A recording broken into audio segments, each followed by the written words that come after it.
Assalamualaikum warahmatullahi wabarakatuh. Sebelumnya, kami di sini dari kelompok 7 akan mempresentasikan hasil kerja kelompok kami terkait perumusan teori akuntansi dari segi pendekatan regulatoris. Untuk pertemuan kali ini yaitu pertemuan 4.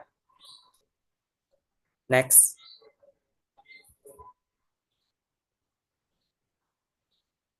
Nah, untuk kelompok 7 sendiri terdiri dari 5 anggota. Yang pertama ada Muhammad Akmal Yusuf dengan ujung NIM 121, kemudian ada Ariel Rendra dengan ujung NIM 308, kemudian ada Ahmad Fawaid dengan ujung NIM 361, ada Hilary Bumbungan dengan ujung NIM 201, dan Naila Gita Sakira dengan ujung NIM 420.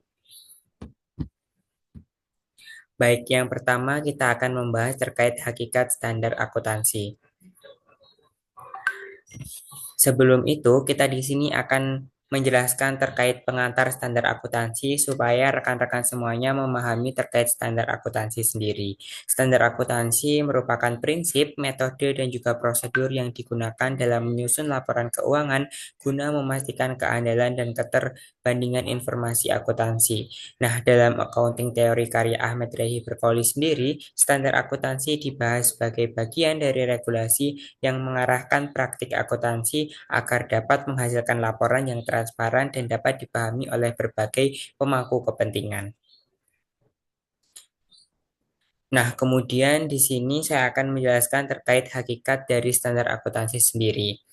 Untuk hakikat yang pertama yaitu tentang normatif dan juga perspektif, di mana Berkauli sendiri di sini menjelaskan terkait karakteristik utama yaitu normatif dan juga perspektif. Di mana normatif dan juga perspektif ini itu menjelaskan bahwasanya standar akuntansi tidak hanya bersifat deskriptif, tetapi juga menetapkan aturan yang harus diikuti dalam praktik akuntansi. Nah, contoh dari em, hakikat standar akuntansi yang pertama ini yaitu dalam PSAK 16 tentang aset tetap, perusahaan wajib mengakui aset tetap berdasarkan harga perolehan dan menerapkan metode penyusutan yang sistematis. Next. Nah, hakikat yang kedua yaitu berbasis prinsip dan berbasis aturan. Nah, standar akuntansi dapat berbasis prinsip atau principles based, di mana IFRS yang memberikan panduan umum dan mengutamakan interpretasi profesional atau berbasis aturan yaitu rules based, di mana seperti di US GAAP yang lebih terperinci dan mengikat secara teknis. Contohnya sendiri terkait hakikat yang kedua yaitu tentang IFRS 15 yang membahas pendapatan dari kontrak dengan pelanggan yang menetapkan prinsip pengakuan pendapatan berdasarkan pemenuhan kewajiban kinerja. Nah, hal ini berbanding terbalik dengan USGAAP, di mana USGAAP sendiri memiliki aturan lebih ketat terkait pengakuan pendapatan dalam industri spesifik. Next. Selanjutnya yaitu tentang hakikat standar akuntansi. Hakikat yang ketiga yaitu dinamika dan evolusi. Dinamika dan evolusi merupakan salah satu hakikat yang menjelaskan terkait standar akuntansi yang terus berkembang mengikuti perubahan lingkungan ekonomi dan kebutuhan pengaruh laporan keuangan. Contohnya saja, dari adopsi FRS di Indonesia yang menggantikan PSAK lama mencerminkan perubahan regulasi untuk menyesuaikan diri dengan standar internasional. Next.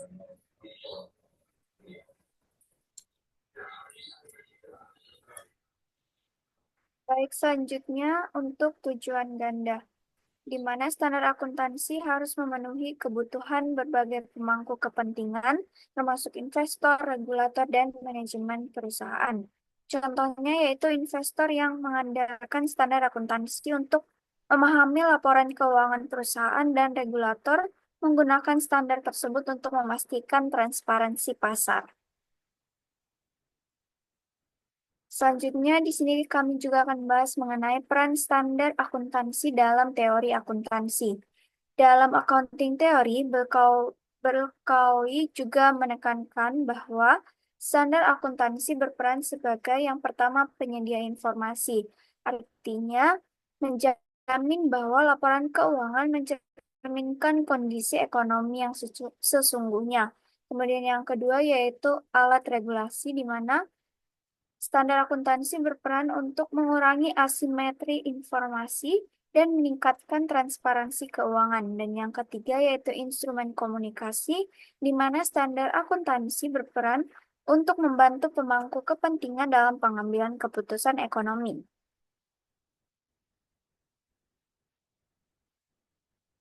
Yang selanjutnya yaitu kriteria ketepatan dalam menjelaskan hakikat standar akuntansi. Berkawi juga mengusulkan beberapa kriteria dalam menilai ketepatan standar akuntansi. Di antaranya yang pertama ada konsistensi, yaitu standar harus diterapkan secara konsisten agar laporan keuangan dapat diperbandingkan. Kemudian yang kedua yaitu relevansi, di mana informasi yang dihasilkan harus berguna bagi pengambil keputusan ekonomi.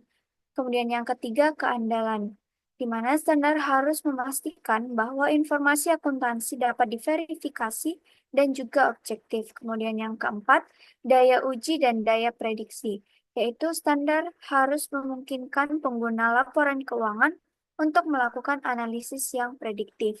Kemudian yang terakhir atau yang kelima, yaitu keseimbangan antara biaya dan manfaat, di mana standar akuntansi harus mempertimbangkan biaya penerapan dibandingkan manfaat informasi yang dihasilkan. Selanjutnya yaitu kritik terhadap standar akuntansi. Berkawi juga mengakui adanya berbagai kritik terhadap standar akuntansi. Di antaranya yang pertama yaitu fleksibilitas yang terbatas, di mana beberapa standar itu terlalu kaku dan tidak dapat menyesuaikan diri dengan kebutuhan spesifik perusahaan. Kemudian yang kedua itu kompleksitas yang berlebihan, di mana standar tertentu terlalu rumit sehingga sulit untuk dipahami oleh pengguna non-akuntan. Kemudian yang terakhir yaitu potensi manipulasi, di mana dalam beberapa kasus standar akuntansi dapat disalahgunakan untuk memanipulasi laporan keuangan.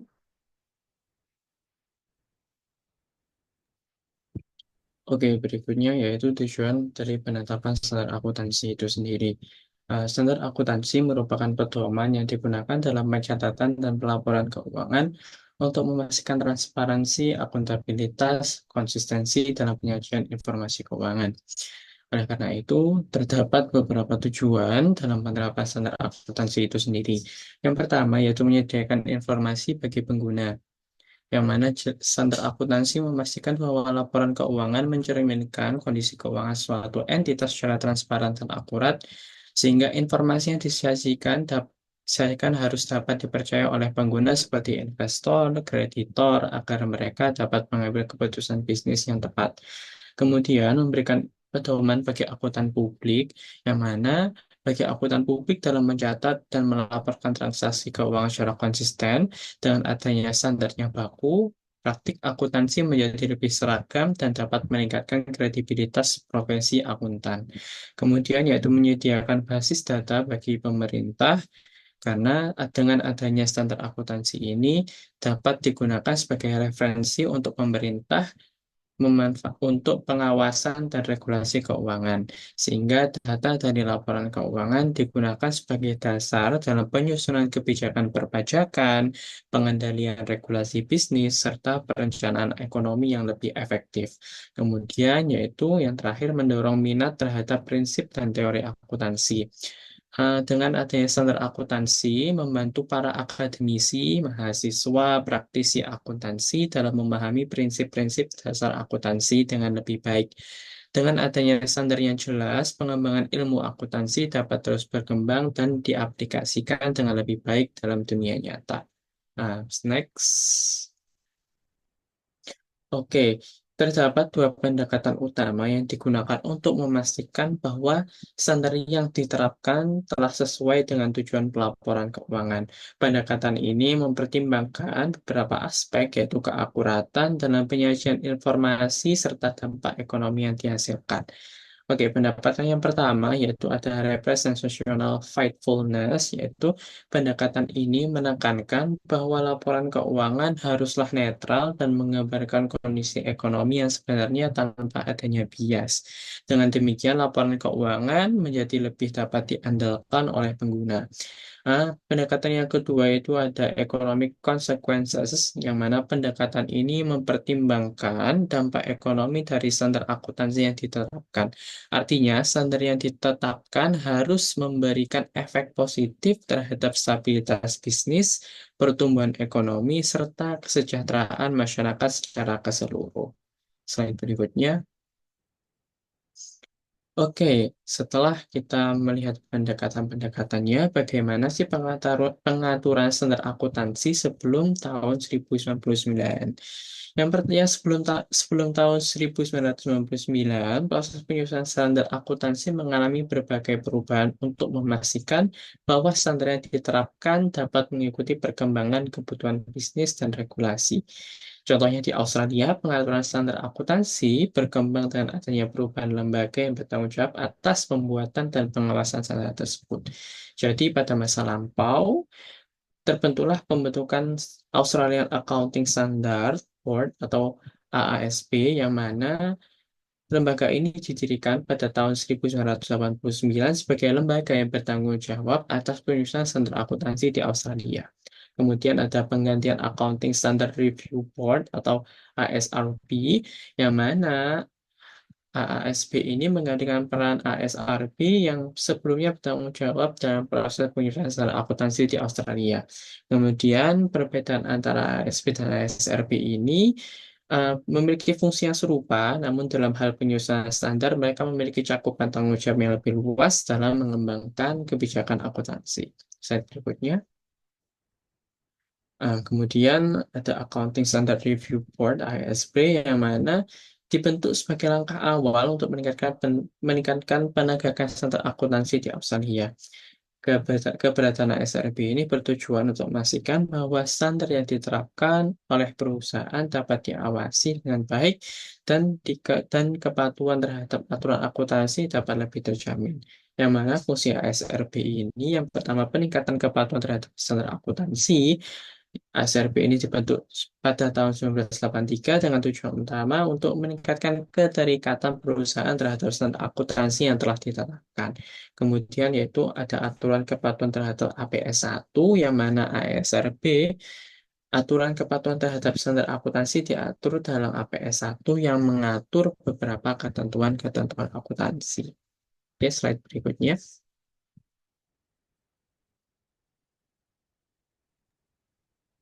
Selanjutnya yaitu legitimasi proses penyusunan standar akuntansi. Prognosis pesimistik. Legitimasi proses penetapan standar kadang dibungkam dengan kemampuannya untuk membuat sistem akuntansi yang optimal, yaitu sesuatu sistem yang ekspektasi pengembaliannya kepada seorang pengguna yang menerapkan sebuah strategi keputusan yang optimal adalah lebih besar dari atau sama dengan pengembalian yang serupa dari sistem alternatif yang lain.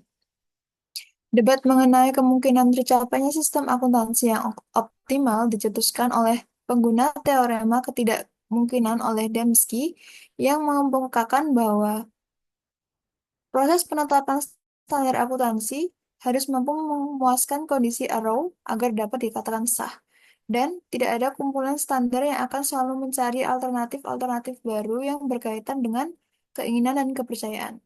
Prognosis pesimistik menyimpulkan bahwa usaha-usaha untuk menggunakan standar tampaknya tidak akan memberikan hasil dan prinsip-prinsip akuntansi yang optimal tidak akan diperoleh. Next.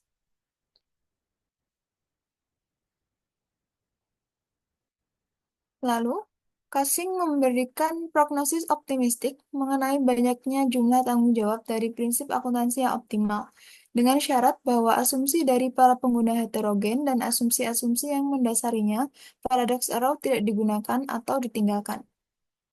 Lalu Bromwich menawarkan kemungkinan adanya standar akuntansi parsial, standar untuk satu atau lebih masalah akuntansi, yang dibuat dengan terisolasi dari standar atau masalah-masalah akuntansi lainnya. Lalu juga Chambers memilih untuk meniadakan ilmu ekonomi yang dipaparkan oleh Dembski yang sifatnya tidak mungkin.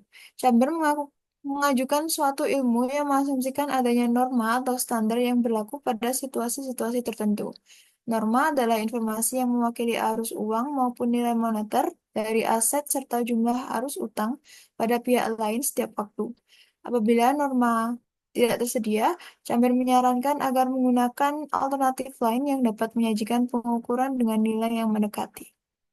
Next.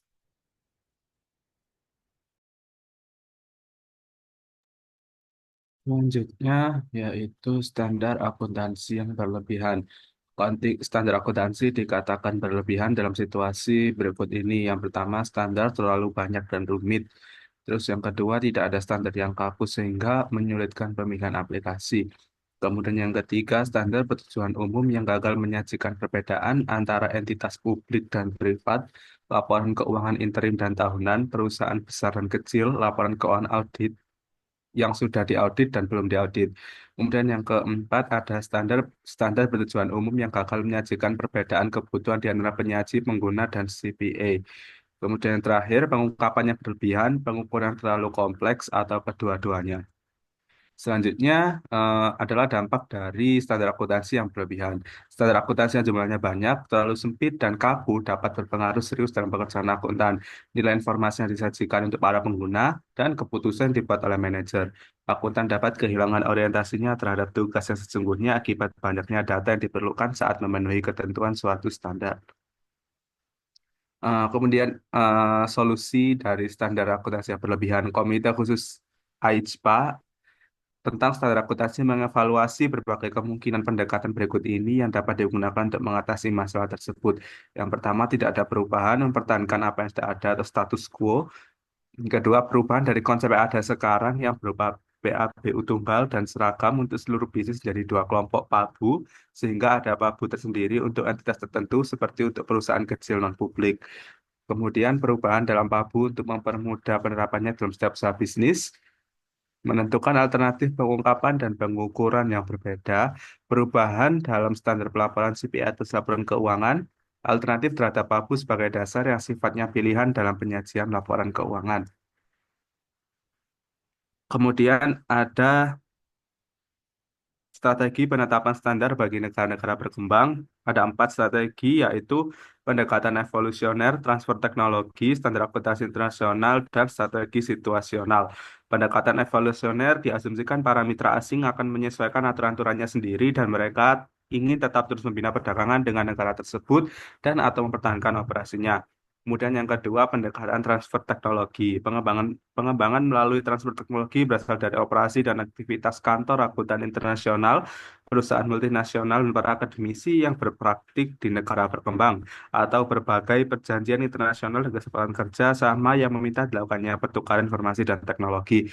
Kemudian yang ketiga, penggunaan standar akuntansi internasional, yaitu dengan cara bergabung dengan International Accounting Standard Committee atau badan standar internasional lainnya. Kemudian yang keempat ada strategi situasional atau dikenal sebagai pengembangan standar akuntansi dengan didasarkan atas analisis dari prinsip-prinsip dan praktik-praktik akuntansi di negara-negara maju terhadap latar belakang lingkungan yang mendasarinya. Faktor-faktor tersebut adalah linguistik kultural, politik dan hak-hak sipil, ekonomi dan karakteristik demografi, serta lingkungan hukum dan perpajakan negara yang bersangkutan. Kemudian untuk kesimpulan, di sini dari kesimpulan dari bab ini, penyelesaian dari standar akuntansi muncul sebagai suatu masalah yang kompleks. Pertama, terlihat bahwa standar didasarkan pada prinsip-prinsip debatan yang luas dan perbandingan antara pendukung dan penentang teori-teori yang relevan, dan kemudian dipilih oleh badan penyusun standar. Kedua, terdapat pertentangan yang jelas dalam kepentingan dan kebutuhan di antara entitas-entitas yang terkait dengan prinsip akuntansi. Ketiga, pengembangan prinsip-prinsip akuntansi merupakan sebuah perjalanan panjang. Pertama, didominasi oleh manajemen, diregulasi oleh profesi, dan kemudian benar-benar menjadi sesuatu yang bersifat politis. Keempat, setiap bentuk penyusunan standar dalam pasar bebas, sektor swasta, atau sektor publik lainnya memiliki keunggulan dan keterbatasannya masing-masing. Tidak ada konsep atau praktik yang dapat dijadikan ukuran. Yang kelima, masalah accounting standard overload memerlukan perbaikan. Sekian presentasi tentang perumusan teori akuntansi dari kelompok kami, kelompok 7. Apabila ada salah kata, Mohon dimaafkan. Sekian, terima kasih. Wassalamualaikum warahmatullahi wabarakatuh.